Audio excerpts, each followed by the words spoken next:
Plastic is one of the most versatile and widely used materials of the last 60 years. We use it every day, and its popularity comes mainly from its unique qualities, such as electrical insulation, not breaking down quickly, affordability, buoyancy, and strength.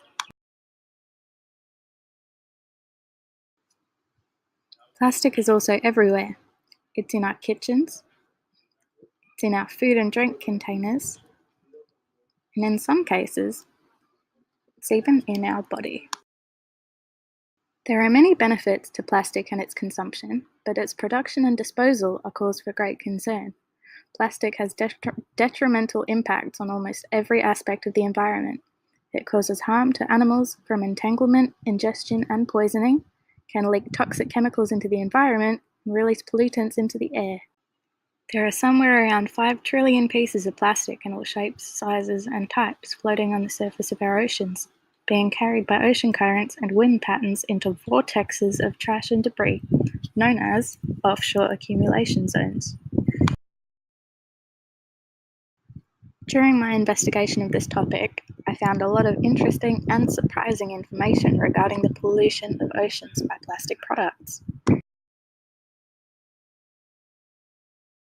Plastic contributes to about 80% of ocean waste, and there are somewhere around 5 trillion pieces of plastic in all shapes, sizes, and types floating on the surface of our oceans. This rubbish is carried by ocean currents and wind patterns into vortexes of trash and debris. These are known as offshore accumulation zones. My main focus is the largest of these collections of waste, the Great, or as I call it, the not-so-great Pacific Garbage Patch. This area contains around 79,000 tonnes of debris and waste, with an area of 1.6 million square kilometres. That's 3 times the size of France. The effects on animal life in oceans, particularly in seabirds and young developing larvae of various species, has been thoroughly studied by several sources. One shows that almost all washed-up seabird carcasses had a presence of plastic in their stomachs. I know what you're thinking. Why should I care? Well, I'll tell you exactly why.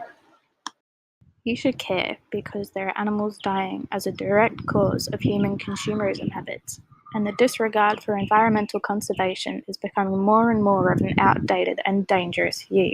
Ocean life is dying, and it is estimated that in our lifetime, if plastic consumption doesn't slow down, the amount of debris in the ocean will outnumber the amount of fish and animal life.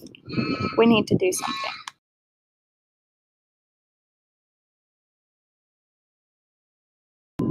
Again, I know what you're thinking. I'm only one person. How can I change this? You can reduce your plastic consumption. Instead, use reusable shopping bags made from materials such as hemp or cotton. Participate in cleanup events, like those hosted by the Sea Shepherd organisation or even Clean Up Australia Day. Correctly recycle old single-use products. A lot of plastic enters oceans from landfill. It may seem like a useless thing to do, but if even 10% of the population decided to follow these strategies, well, our oceans might just stand a chance.